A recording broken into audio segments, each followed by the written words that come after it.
ሚያዝያ 16 1995 ዓመተ ምህረት በቤተ ክርስቲያናችን ሥርዓት መሰረት ይህ ሳምንት ሰሙነ ሕማማት የሕማማት ሳምንት ይባላል። ዕለቱም ጸሎተ ሐሙስ እየተባለ ይጠራል።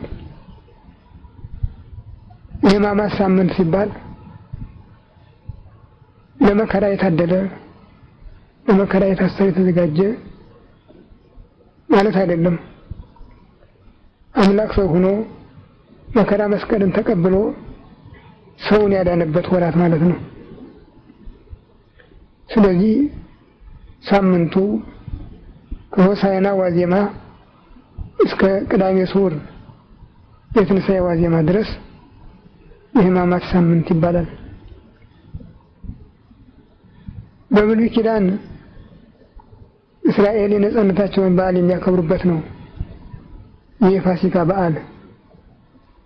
ለእኛም ከኃጢአት፣ ከፍዳ፣ ከሞት፣ ከሰይጣን ተገዥነት ነጻ የወጣንበት ሳምንት በመሆኑ የእግዚአብሔር ፋሲካ እየተባለ ይጠራል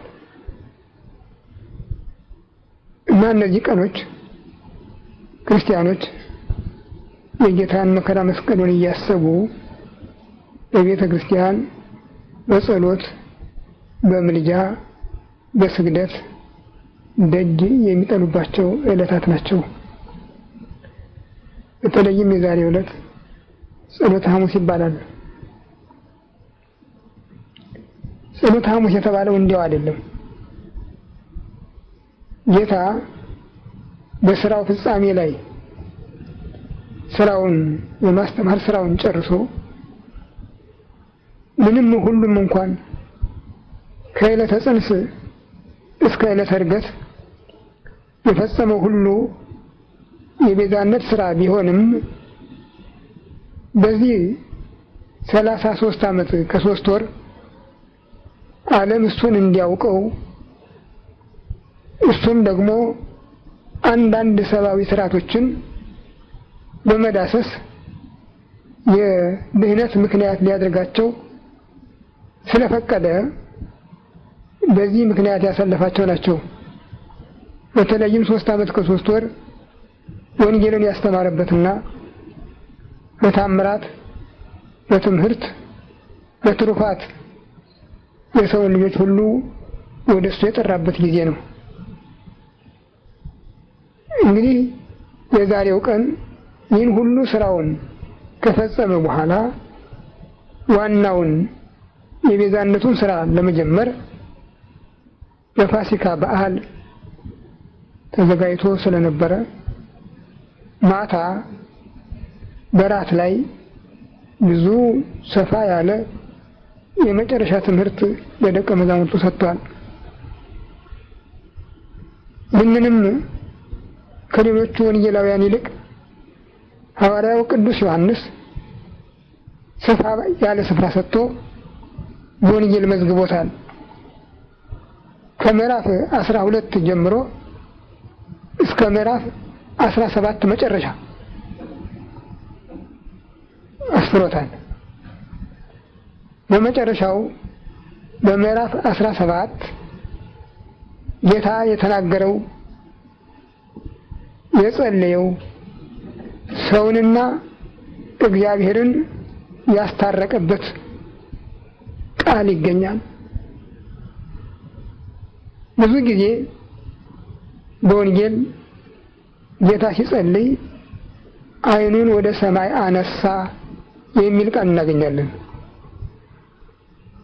ከዚያ በፊት ግን የሰው ልጆች ታላላቆቹ ቅዱሳን ሳይቀሩ አንገታቸውን ወደ ሰማይ አቅንቶ መጸለይ ያሳፍራቸው ነበር፣ ያስደነግጣቸው ነበር። እኛ ዙፋንህን ሰማይን እንኳን ቀና ብለን ማየት አይቻልንም የሚል ቃል ነው ያስቀመጡ እና ስለዚህ ጸሎታቸው ሁሉ አንገታቸውን ወደ መሬት አቀርቅረው ነበረ። ይጸልዩ። ጌታ ግን ጸለየ በሚልበት ጊዜ ሁሉ ዓይኖቹን ወደ ሰማይ አነሳ የሚል ቃል እናገኛለን። ያ የኀፍረት ዘመን፣ ያ የሰው ልጅ በእግዚአብሔር ፊት እየተሳቀቀ የሚቆምበት ዘመን ማለቁንና ከእንግዲህ ወዲህ ግን ልጅ አባቱን ዓይኑን ፊቱን እያየ እንደሚያነጋግረው የፈለገውንም እንደሚጠይቀው ሰዎችም ደስ ብሏቸው ከአምላካቸው ምሕረት እንጂ ሌላ የማይጠብቁ መሆናቸውን አምነውበት እንዲጸልዩ ለማድረግ በሰውና በእግዚአብሔር መካከል የነበረውን የጥል ግድግዳ በደሙ የሚያፈርስበት ጊዜ ስለደረሰ ዛሬ ሰፋ ያለ ቃል ተናግሮ አጽንቶታል። ሌላ ጊዜ ዓይኑን ወደ ሰማይ አነሳ ከሚል በስተቀር ይህን ተናገረ የሚል ቃል ብዙ የለም።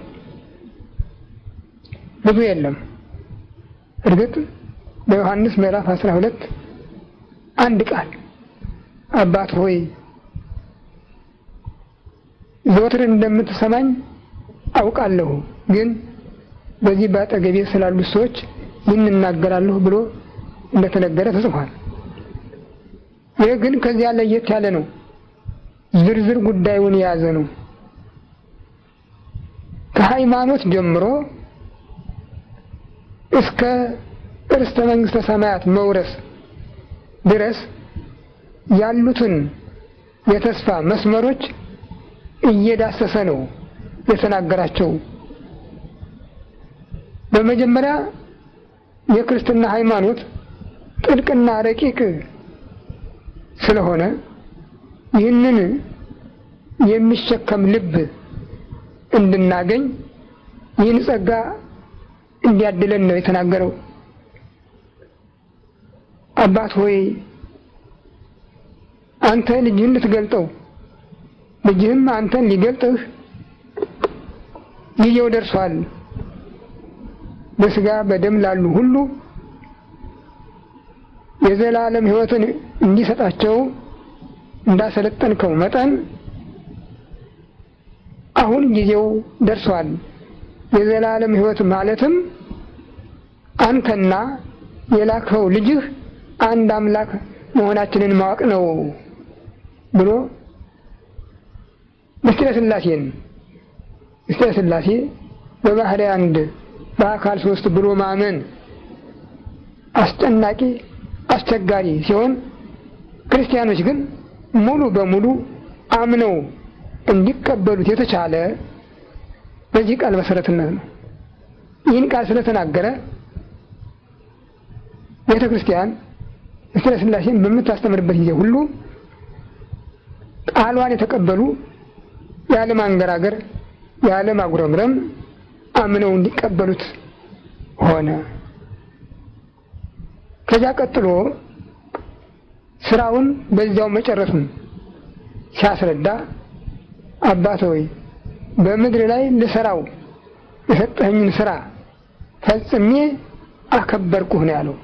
ፈጽሜ እዚያ ድረስ በዚህ ዓለም ሊኖርና ሊሰራው በእግዚአብሔር ሐሳብ የተወሰነውን ሁሉ ስለጨረሰ ዛሬ ያመኑበትን ሁሉ ለአባቱ አደራ በመስጠት በጸሎት ስራውን ጨረሰ። የኢትዮጵያ ቤተ ክርስቲያን የምታምነው ይሄ ነው። ከዚያ ቀን በኋላ የጌታ የጸሎት ቀን የለውም። ይህ በማዕድ ላይ የተናገረው ነው። ከዚህ ቀጥሎ በጌቴሴማኒ አባት ሆይ የሚቻል ከሆነ ይህች ጽዋ ከኔ ትለፍ፣ ግን ያንተ ፈቃድ ይሁን እንጂ የኔ ፈቃድ ይሁን አልልም ብሎ ተናገረ። አድነኝ ማለት አይደለም። እንደምናስበው ከኔ ትለፍ ሲል ይቅርልኝ አድነኝ አስተላልፈኝ ማለት አይደለም። ትፈጸም ነው። ትፈጸም። ለምን? አምላክ አይታመምም፣ አይሞትም፣ አይራብም፣ አይጠማም፣ አይደክምም፣ አንቀላፋም። መራብ መጠማቱን መድከም አንቀላፋቱን ባለፉት ዓመታት አከናውኖታል። አሁን የቀረው መታመም መሞት ነው። አይሁድ ብዙ ጊዜ ሊገሉት ድንጋይ እያነሱ ይሰለፉበት ነበረ። ግን በመካከላቸው አልፎ ይሄድ ነበር እንጂ ማንም ቁንጥጫ ሊያሳርፍበት አልቻለም፣ ጊዜው ስላልደረሰ። አሁን ግን ጊዜው ስለደረሰ የሚቻል ከሆነ ይላል። የሚቻል ከሆነ አምላክ በስጋ ሊሞት ከተቻለ አሁን ይህች ጽዋ ከኔ ትለፍ ማለት ትፈጸም ብሎ ጸለየ። ይህንን ካዘጋጀ በኋላ ወደሚያዝበት ስፍራ ወጣ። በዚያም ይሁዳ የሮማውያንን ጭፍሮች አስከትሎ የፈሪሳውያን ሎሌዎች ጨምሮ ደረሰ። ብቻውን ነው፣ ሰራዊት የለውም፣ ኃይል የለውም። ነገር ግን እነሱ አመፀኛ ነው ብለውት ነበረና ያንን ለማስመሰል ሲሉ ነው ይህን ሁሉ አስከትሎ የመጣው። ግን ለጌታ ስራ ነበረው። ቅዱስ ዮሐንስ በምዕራፍ 18 እንደጻፈው ይሁዳ መጥቶ መምህር ሆይ ብዬ የምስመው እሱ ነውና እሱን ያዙ ብሎ ምልክት ሰጥቶ መጥቶ ሲስመው ጠላት ወዳጄ ልታሽዘ የመጣህንን ያለው ሌላ ቃል አልመለሰም። ከዚያ ቀጥሎም ማንን ትሻላችሁ አላቸው። የናዝሬቱን ኢየሱስን አሉት። እኔ ነኝ ሲላቸው በጀርባቸው ወደቁ ነው የሚሉ። ሁሉም በጀርባቸው ወደቁ። ሰይፍ አልሰነዘረም፣ በትር አላነሳም፣ ድንጋይ አልወረወረም፣ ክፉ ቃልም አልተናገረም። እኔ ነኝ ሲላቸው ኃያል ቃል በጀርባቸው አነጠፋቸው። እንደገና ከወደቁበት አስነስቶ ማንን ትሻላችሁ አላቸው። የናዝሬቱን ኢየሱስን። እኔ ነኝ። እኔን የምትሹ ከሆነ እነዚህን ልቀቋቸው ብሎ ጴጥሮስ፣ ያዕቆብ፣ ዮሐንስ እዚያ ነበሩና እነሱን አስፈትቶ እሱ ወደ እስራት ገባ። ይህም የሰውን ልጅ ከኃጢአት፣ ከፍዳ፣ ከሰይጣን ቁራኝነት ፈቶ ነፃ ሲያወጣው የሥራው ፍጻሜ ነበረ።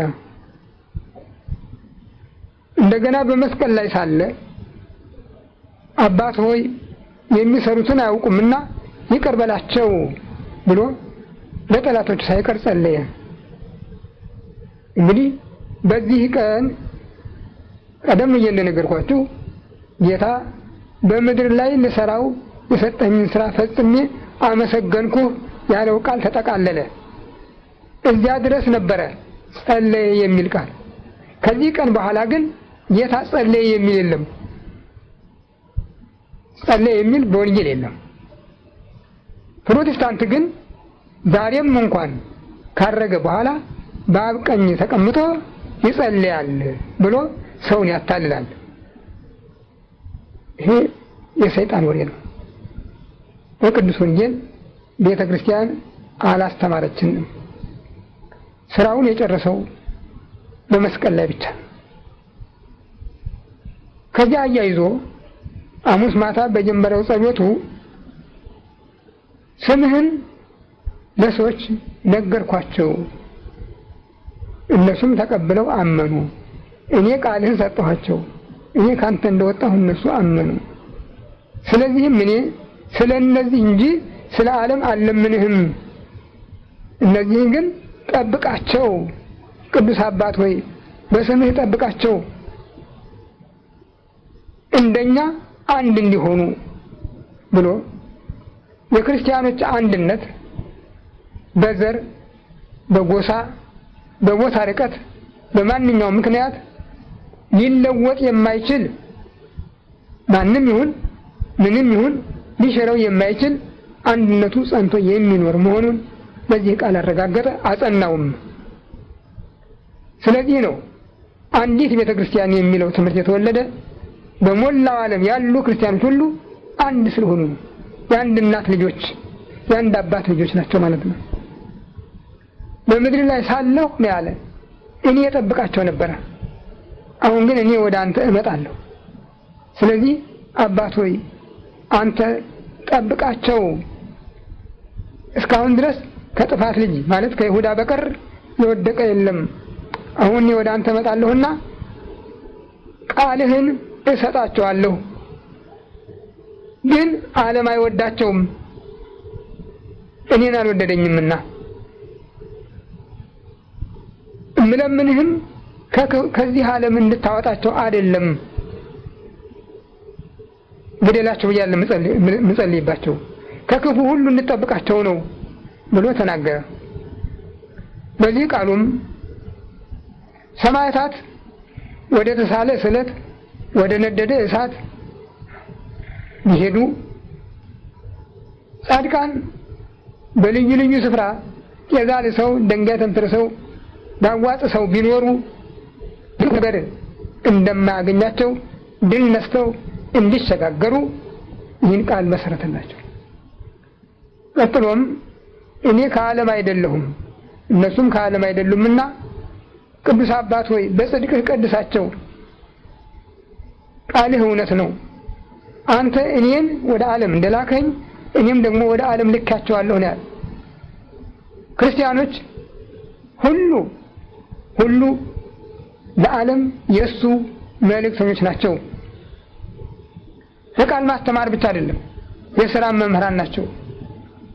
በሁሉ ነገር ራሳቸውን አከናውነውና አስተካክለው የእሱን መንገድ ጠብቀው ከተገኙ በሁሉ ነገር ለዓለም የተላኩ ሐዋርያት ናቸው።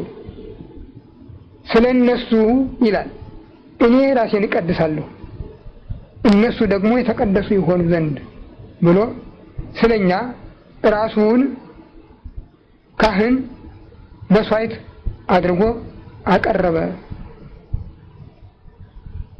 ስለዚህም በመስዋዕትነቱ እንድንድን በካህንነቱ እንድንቤዥ አድርጎ